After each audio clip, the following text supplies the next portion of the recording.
Komitmen kepulauan saya atau komitmen maritim saya terhadap Kota Makassar adalah membentuk kecamatan kepulauan yang namanya Kecamatan Sangkarang. Pak Wali. Sangkarang itu betul-betul menjadi janji saya dengan teman-teman.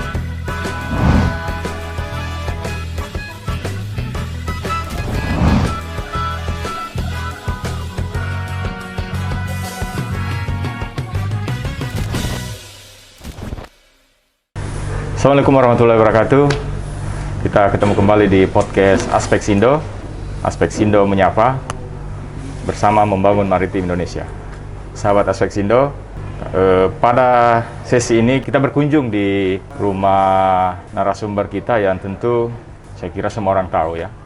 Beliau ini adalah arsitek Pantai Losari yang kita sudah bisa nikmati hasilnya hari ini. Siapa beliau? Bapak Wali Kota Makassar, Bapak Dhani Pomanto. Waalaikumsalam. Ya, sahabat Aspek Sindo, beliau ini sebenarnya juga adalah deklarator Aspek Sindo, Asosiasi Pemerintah Daerah Kepulauan dan Pesisir seluruh Indonesia yang dideklarasikan tahun 2017 di salah satu hotel di Makassar ini. Yang saat itu bersamaan dengan Hari Kebangkitan Teknologi Nasional yang dibuka langsung oleh Bapak Menko Maritim saat itu, Bapak Luhut Binsar Panjaitan. Sahabat Aspek Sindo, kita menyapa nih, apa kabar Pak Wali? Alhamdulillah baik, alhamdulillah. Biasa ini kesibukan Pak Wali di sela-sela beliau menerima tamu, kita disapa oleh beliau untuk ya sharing-sharing bagaimana beliau ini membangun Kota Makassar sebagai kota maritim. Karena memang sejarah Makassar ini adalah sejarah maritim. Nah, Pak Wali, kita buka masker aja Pak Wali. Oh iya, boleh. Karena kan jaraknya kita udah memenuhi prokes ya. Ya. Sahabat Aspek Indo, tentu kita penasaran nih, apa sih strategi beliau ini? Nah, sekarang ini dengar-dengar beliau akan membangun peradaban baru di pulau-pulau di Makassar ini. Pak Wali, seperti apa konsepnya itu Pak Wali? Makassar memiliki 12 pulau dan kami punya satu kecamatan pulau namanya Kecamatan Sangkarang. Persoalan-persoalan pulau dan pesisir, kelautan pulau dan pesisir adalah satu persoalan tersendiri di negeri ini. Begitupun di Kota Makassar. Di Kota Makassar, persoalan-persoalan pulau itu mirip dengan persoalan-persoalan pulau yang lain. Persoalan air bersih, energi, kemudian ketersediaan SDM, baik pendidikan, kemudian dokter, dan persoalan-persoalan pelayanan publik lainnya. Maka dengan itu, dalam periode kedua kami ini, kami akan memberikan banyak pikiran-pikiran dan program di konsep-konsep kemaritiman Kota Makassar. Contoh, kunjungan kerja saya pertama pasca saya dilantik adalah di pulau terluar, yaitu di Lanjukang. Di Lanjukang itu dengan populasi pulau sekitar 21 kakak, dengan pulau yang begitu indah, berjarak 2 jam dengan kemampuan speedboat yang standar, dan kami melihat langsung keadaan di sana yang sebenarnya jauh lebih punya potensi. Nah, maka dengan itu pada saat periode saya pertama, komitmen kepulauan saya atau komitmen maritim saya terhadap Kota Makassar adalah membentuk kecamatan kepulauan yang namanya Kecamatan Sangkarang. Pak Wali. Sangkarang itu betul-betul menjadi janji saya dengan teman-teman. Nah, kedua, saya akan memperkuat kelistrikan pulau. Dulu saya sumbang genset dan beberapa sudah dikelola oleh PLN. Nah, kali ini saya akan memperkuat transportasi pulau, termasuk para wisata pulau. Nah, komitmen-komitmen kemaritiman kami di Makassar sangatlah strategis karena luas ke laut, pulau dan pesisir Makassar jauh lebih luas daripada daratnya. Sebenarnya seperti itu. Kalau kita lihat dalam kesatuan pulau, ya, kesatuan pulau. Nah, sehingga saya akan memberi perhatian lebih terhadap 10.000 penduduk pulau Kota Makassar. Nah, salah satunya 10.000. Salah satunya adalah penataan pemukiman pulau yang hari ini begitu padat. Lebih padat lagi setelah rumah-rumah di pesisir kena abrasi. Ya, sehingga mitigasi pulau dan adaptasi pulau itu sangat penting, termasuk adaptasi di bidang pemukiman. Salah satunya adalah saya ingin mulai memberi contoh di Lanjukang dengan akan memberikan 21 apartemen lorong di Pulau Lanjukang, mengakomodir 21 KK yang ada di situ. Nah, di sana kan 21 KK tapi cuma 15 rumah. Nah, maka saya ingin memberi sekaligus melimitasi. Tidak akan lebih lagi di 21 KK itu. Nah, persoalan-persoalan pulau seperti inilah yang penting menjadi perhatian semua pemerintahan apalagi yang terhimpun dalam aspek Sindo ini. Nah, sehingga kebijakan-kebijakan kemaritiman kita itu harus komprehensif dan terintegrasi dengan baik. Termasuk bagaimana budidaya, termasuk bagaimana mitigasi, terutama terhadap gelombang tinggi, abrasi. Ya, kami akan segera membuat, kebetulan saya sebelumnya juga pernah 15 tahun menjadi konsultan di kelautan, jadi kami sangat paham soal pulau, dan saya juga dulu masuk tim pulau-pulau terpencil dulu.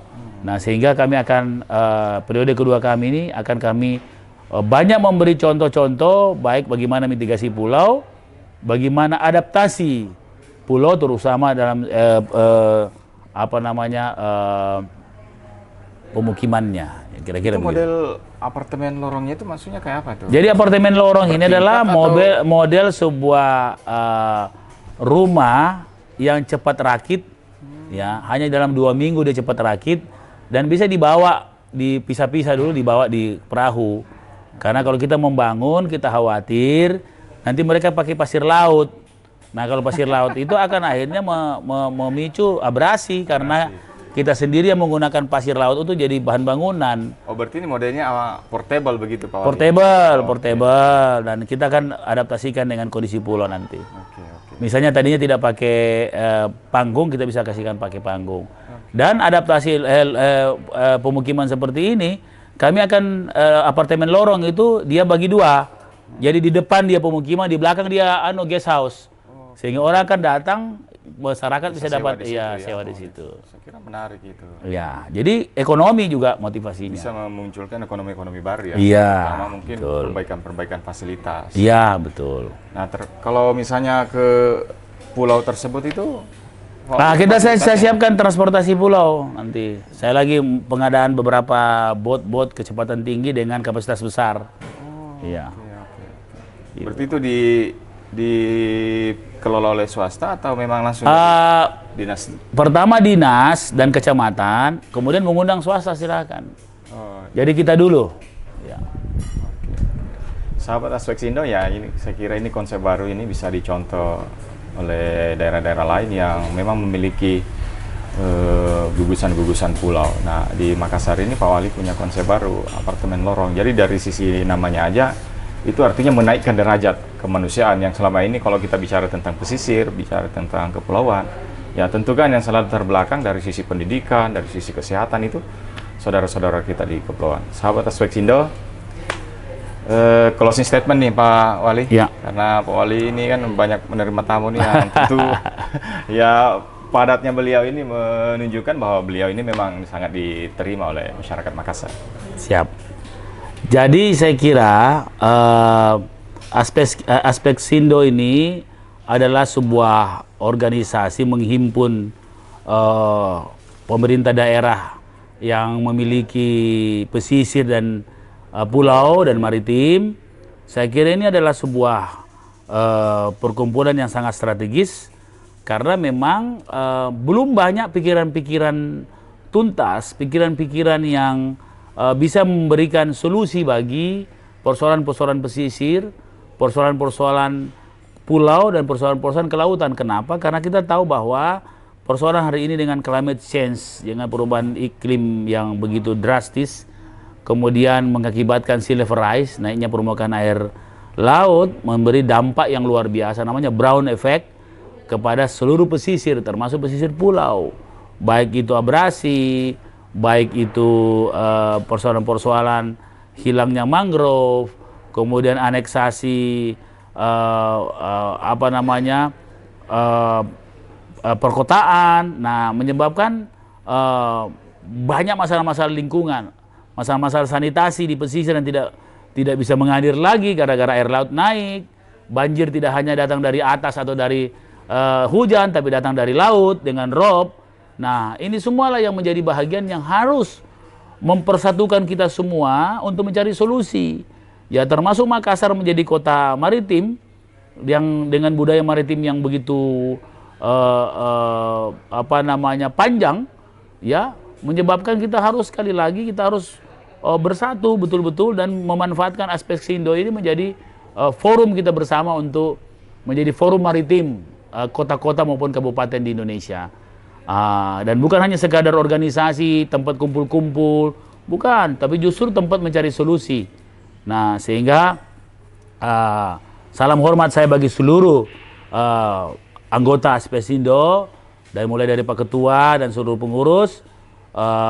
Izinkan saya juga menyampaikan respek saya terhadap organisasi ini. Teruslah berbuat untuk Indonesia. Jangan kita berharap selalu menunggu pemerintah pusat untuk membantu kita. Justru kita harus punya paradigma berbeda, bahwa bagaimana Aspesindo yang menghimpun pemerintah kota, pemerintah daerah yang memiliki maritim untuk membantu pemerintah pusat dengan cara memikirkan hal-hal detail dan mengusulkan kepada pemerintah pusat untuk mempermudah pemerintah pusat untuk membantu kita. Kira-kira begitu yang saya ingin sampaikan dalam closing statement saya. Terima kasih. Luar biasa. Terima kasih, Pak Wali. Siap Sehat selalu. Sip. Oke.